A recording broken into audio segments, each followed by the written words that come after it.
first story is titled, Am I the a-hole for ruining my friend's birthday party by taking back the cake I baked for her? My friend is quirky. She was never diagnosed with anything, but she is very clueless sometimes. I have had to spell things out for her a lot. A few months back, she borrowed a dress of mine. I really loved that dress. There isn't any sentimental value, but I got it when we were on vacation a few years ago. She also loved that dress, and one day just transferred the money to my account and told me that she was keeping the dress. I spoke to her, but she just told me that doesn't matter, as she has paid me. Her birthday was a week ago, and her mom asked me to bake a big cake for her. I usually sell cakes cheap, little more than ingredients cost. On her birthday, I went over to her house with the cake 15 minutes before the party was due to start, and then decided to talk to her mother. Like I said, sometimes my friend is really clueless sometimes, and I was hoping her mom would speak to her and get my dress back. I was very shocked when she also said that as long as I was paid, what does it matter? She told me to just move on, as it was just a dress and that my friend really liked it. She told me as long as the dress was paid for, what am I complaining about?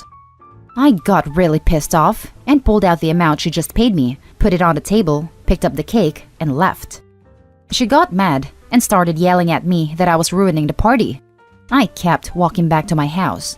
She kept telling me to give back the cake and that I couldn't take it back just because I want to be petty. I just asked what she was complaining about, as I had paid back the money. My friend ended up having a cakeless 16th birthday because of this. Am I the a-hole here? Now for the top comments. Not the a-hole, obviously, but I'm dead laughing at this. They can have the "so what, it's paid for" mentality, but if it comes back on them, it's petty? Lol. I would just get a $200 in singles and go shopping in their house. I would collect the TV remote and leave $20 in its place. Grab the laptop charger and leave another $40. Frames of family photos? Drop another $10. Handles to their kitchen cabinets? $2 a piece. Caps all their pens? $5. Not the a-hole, but you should have just stolen the dress back while at the party and Venmo'd her money back to her. Now you have no friend and no dress. She never really had a friend, but if she and her parents involve the law, she'll get the dress back. At this level, it doesn't even have to involve the courts. Her mother can simply go over there and ask an officer to accompany them to retrieve the dress. I'm betting Little Miss Thief's mom would back down at that point. It was not for sale. It cannot be replaced. End of discussion. She did not have a cakeless party. They just have to go to the store. Not the a-hole. You were openly disrespected and stuck up for yourself. A sheet cake already made cost about $30 to $40. They could have gone and gotten one. Now for the next story. Update. Would I be the a-hole if I tell my fiancé he cannot use my saving for his student debt? Original story. Some background info. I grew up in an Asian family in Asia, with the mentality that my parents would take care of me and I would take care of them when they grow older. Because of this mentality, there is no such thing of separate finances in my household. My fiancé grew up in an Asian family in America and doesn't really have such mentality growing up. Last night, I was going over my bank statement and my fiancé accidentally saw the amount of money I have in my saving. He was so excited when he told me that I can use that money to help him pay for the remaining student loan he has. I told him I can't do that. That money belongs to my family, my parents and I. Well, he didn't understand. So I told him that the reason I was able to save up was because there's a mutual understanding between my parents and I. I went to a state school near my house, so I didn't have any student loan. And when I got my job, I still stayed with my parents. My parents would still pay for the rent, utilities, food and such. I would then save up 2/3 of my salary every month. I also helped out with the car insurance and other expenses if needed. Even though the money is in my account, I considered it as my family's saving. He told me that he's also my family now, and I should use it to help him out a little. I told him that I need to ask my parents, and even if they agreed, I can only help out a portion, but not all. He blew up, saying I was selfish and that this is America. He and I should be a unit, not my parents and I. This is a place where I think I would be the a-hole, because technically, we are not married yet. And as for now, I don't think he can just demand it. Besides, even if we were married, I don't think he's entitled to my family's saving. It is simply not his money. Would I be the a-hole to tell him my thinking on this subject? Edit. Thank you for all your responses. Some people ask if he's the man I want to marry, and frankly, I'm thinking about the same thing nowadays. When we were dating, I told him upfront about my family dynamics and he told me he understood. He knew I had some money saved up and put aside, he just didn't know how much. He just completely changed after the engagement. I honestly don't know what happened to him. Edit 2. Thanks for all your support. Some people ask if my parents had a retirement plan, and the answer is yes. However, considered how we moved to America less than 10 years ago, his retirement plan cannot actually support both my parents. My fiancé and I currently live with my parents, and my parents didn't ask him to contribute to any household expense because they considered him as part of the family. We didn't ask him to save his money or anything though. He can do whatever with his money. That's why it's really shocked me when he didn't consider my parents as part of our family. I am rethinking about our whole relationship now. Edit 3. I know the notion of putting money aside for your parents sounds odd. Let me be a bit clearer. My parents never think that the money is there alone. I can use it freely if I want to. It's for the future, and if I choose to use it for his debt, they wouldn't mind as long as I discuss with them. They would even use their own savings to help out if needed. If he asked and discussed it with my family and me instead of berated me, I am confident that we can work something out. Now for the top comments before we read the update. The two of you have wildly different perspectives about money, and neither of them are wrong. But you need to have a serious conversation and come to an agreement about it before you get married, because this is the sort of thing that will tear you apart. No a-holes here. On the other hand, I agree. On the other hand, the way the fiancé reacted to this difference and jumped to shaming OP has me side-eyeing him and thinking he's a bit of an a-hole. Not the a-hole. If it is a significant sum of money, you should also see a lawyer about drawing up a prenup and keep that family money separate from your joint accounts after marriage. Or turn it over to your parents' accounts before you get married. This is very good advice. Should you keep the money in your account under your name, it could be determined to be a marital asset. It would be best to separate the money out so that your future husband cannot access it without your knowledge.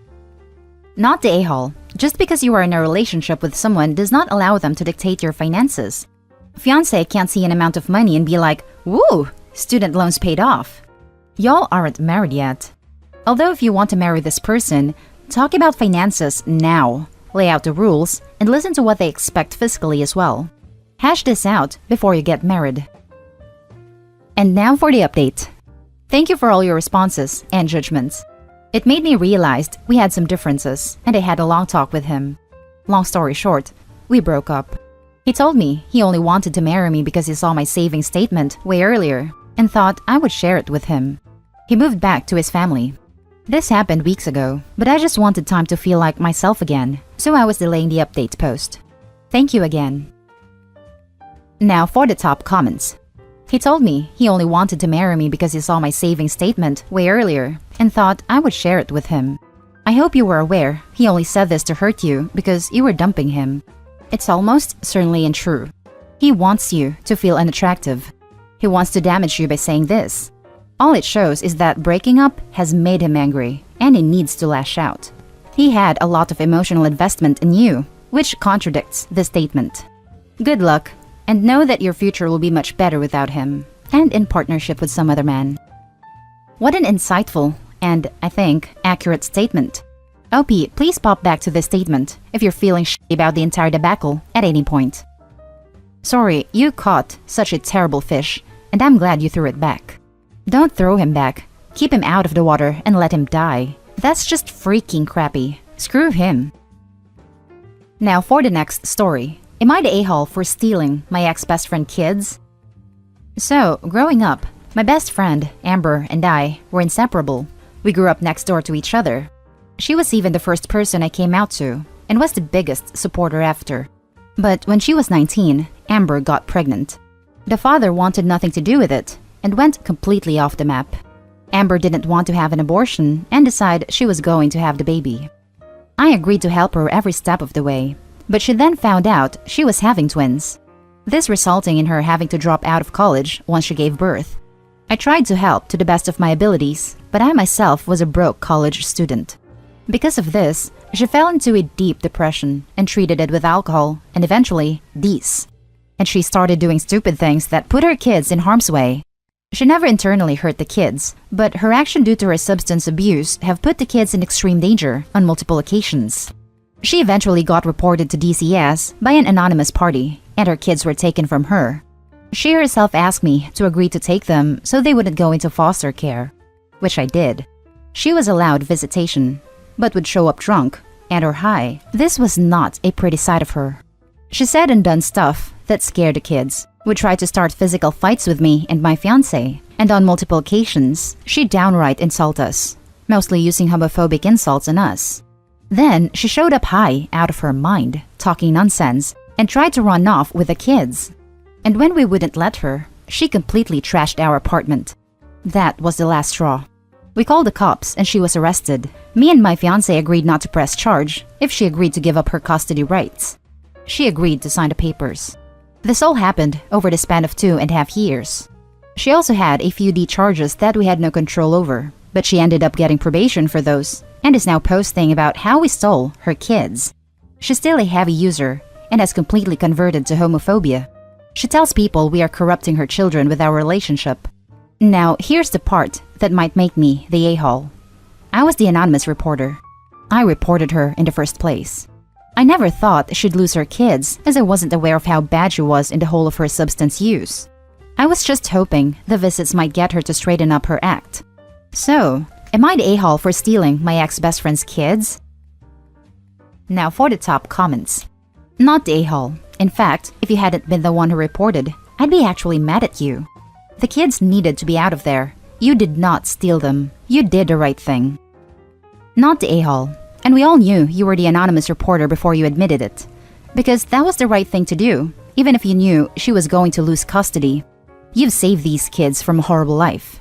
Just think of that and let go of the rest, and move away for safety. Not the a-hole. Those children take priority over the dangerous habits of their so-called mother. You reported her, and that's good. There are some people who are more dangerous to their kids than beneficial, and you did the right thing. She can tell people whatever she wants. Those kids are safe with you and your fiancé. Exactly. Besides, anyone who knows the egg donor knows she's on D's and knows why she lost her kids. Her friends are also on D's, and whose opinions don't matter.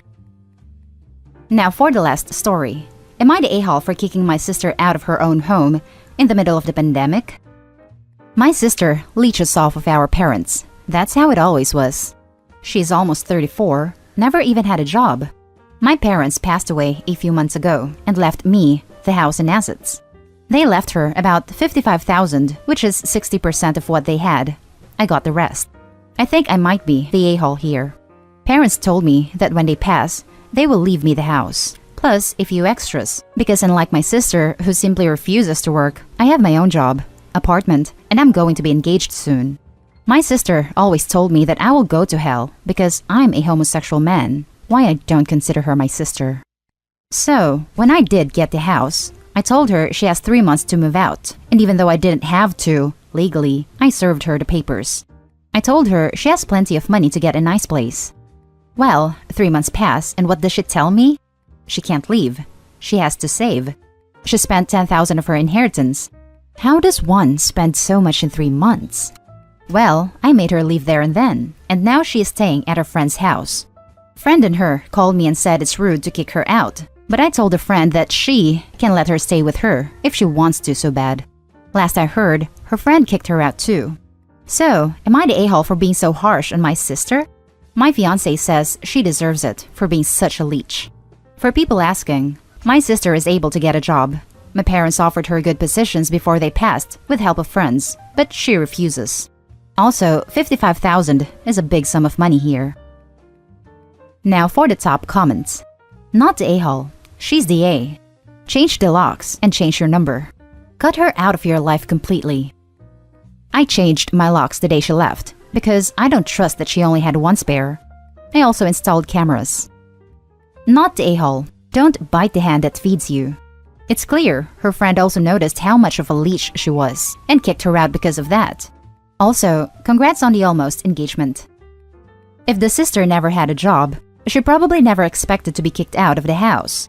Either way, she's almost 35 years old and she is basically a leech to the people around her. They got mad at OP for kicking her and out initially, Now they kicked her out as well. Luckily, she has $55,000 that she could use to get a decent place in their life on track. And that's the end of this video, folks. As always, leave a comment and hit like and subscribe. And if you want more of this content, turn your notification on to get updated on the latest videos. And I'll catch you in the next one. Stay safe.